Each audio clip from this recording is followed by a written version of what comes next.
retour dans On va plus loin pour l'entretien du jour et nous recevons ce soir Nicolas Menet, sociologue, fondateur du cabinet de conseil en innovation Adjuvance. Vous publiez avec Benjamin Zimmer Start-up, arrêtons la mascarade. Alors qu'on soit bien clair, vous ne critiquez pas du tout l'existence des start-up, le bien fondé des start-up.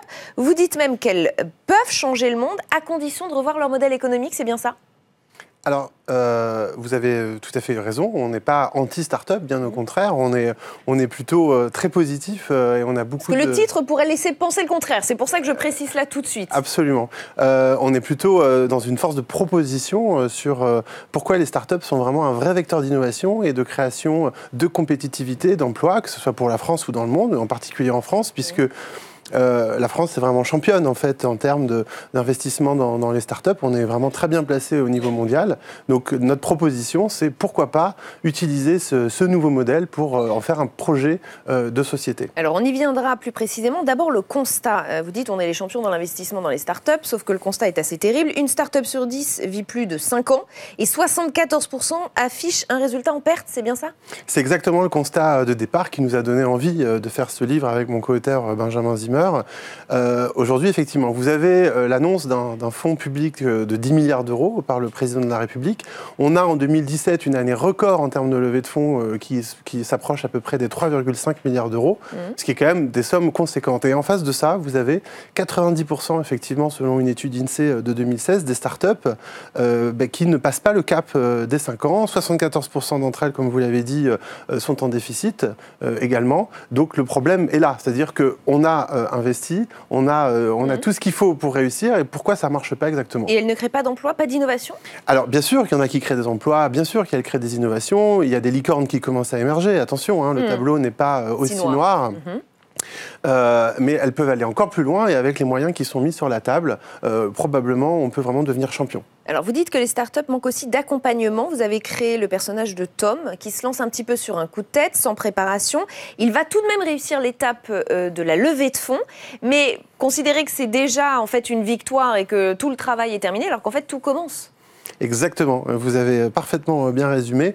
La plupart du temps, une des erreurs majeures qui est faite, c'est de penser que la levée de fonds est une fin en soi, alors que c'est effectivement le démarrage de quelque chose. Et c'est à partir de ce moment-là qu'il va falloir être très prudent et qu'il va falloir vraiment proposer une stratégie, un accompagnement. Et une des propositions effectivement qui est faite, c'est qu'aujourd'hui, les structures d'accompagnement, qu'elles soient publiques, parapubliques ou privées, génèrent des accompagnements bien plus solide en fait, effectivement, et que les entrepreneurs n'aient pas peur de solliciter ce type d'accompagnement. Vous dites on a laissé faire, vous accusez qui quand vous dites on a laissé faire ? Sont les gouvernements qui ne se sont pas vraiment impliqués, qui connaissaient peut-être mal la question des start-up ? Vous dites on a laissé faire. Alors, le gouvernement a probablement... pas celui-ci, mais les gouvernements passés. Voilà, exactement, peut-être une part de responsabilité, mais...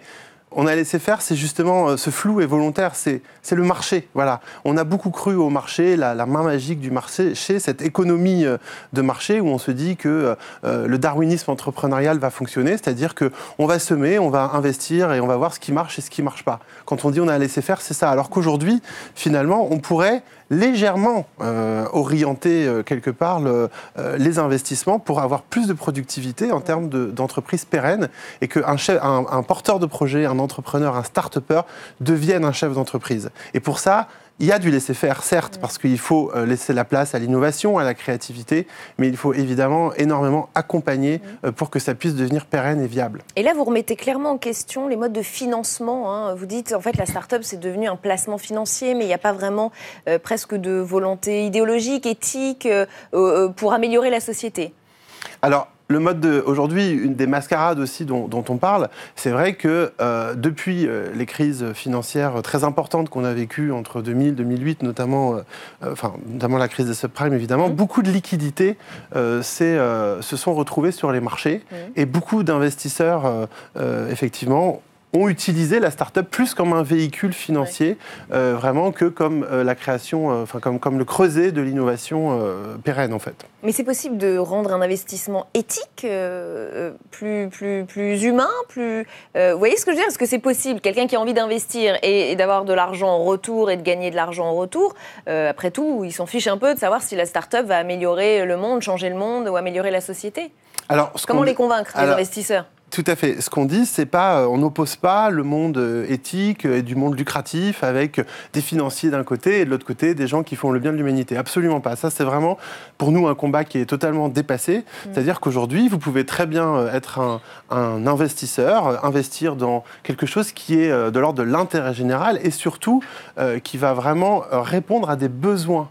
Il faut savoir que dans les 90% dont on parlait tout à l'heure, il y a 42% des startups qui ne fonctionnent pas parce qu'elles ne répondent à aucun besoin du marché. Parce qu'il n'y a pas eu d'études de marché, il y a eu pas d'études de marché, exactement. Alors les études de marché, certes, mais aussi peut-être une vision stratégique d'une puissance organisatrice. Ça peut être l'État, ça peut être des collectivités, ça peut être des collectifs de citoyens également, qui pourraient organiser en fait organiser là où on va décider d'investir. Et d'ailleurs, on parle dans le livre de planification. Alors attention, on n'est pas dans la planification et ses connotations politiques, on va dire dangereuses. Au contraire, on est dans une programmation, une programmatique. Et l'exemple qu'on donne, qui est l'univers duquel Benjamin Zimmer et moi-même on est issus, c'est la Silver Economy. La Silver Economy, on sait en 2030 qu'on aura un tiers de la population française qui aura plus de 65 ans. C'est écrit dans l'histoire, c'est-à-dire qu'à part une guerre nucléaire qui ferait qu'on aurait des millions de morts, on aura 30% de la population française qui a plus de 65 ans. Ces gens ont des besoins, des attentes, évidemment pour l'avenir. Autant planifier autour de ce besoin-là. Et on en a d'autres, bien sûr. C'est là qu'intervient la notion de profitabilité intégrale, c'est ça ? Exactement. La profitabilité intégrale, c'est cette façon dont on va planifier les besoins, on va orienter l'investissement. J'ai bien dit orienter, c'est-à-dire que ce n'est pas l'État qui décide, on n'est pas dans la planification idéologique. On oriente, on va susciter l'investissement, proposer, sélectionner, pour que chacun s'y retrouve. Et comme vous allez répondre à un besoin, la notion de marché n'existe plus, puisque vous répondez de façon utile, évidemment, aux besoins du marché. Donc, vous avez vos parts de marché, vous avez votre retour sur investissement pour les investisseurs, et vous avez une entreprise pérenne pour l'entrepreneur. Il nous reste 15 secondes. Il y a une ville chinoise qui vous a inspiré. Ça existe, c'est pas idéaliste, c'est ça que je veux dire. Exactement. La ville chinoise est un très bon exemple. Ils ont fait une consultation publique, une consultation citoyenne pour qu'une agglomération, malheureusement on ne pourrait pas le prononcer correctement, mais qui s'appelle le Xuaimei, qui effectivement, une consultation qui a permis de décider qu'à un moment donné, on mettrait des personnes à cet endroit-là de cette façon-là. Et c'est à lire dans Start-up, arrêtons la mascarade. Merci Nicolas Menet, écrit donc avec Benjamin Zimmer.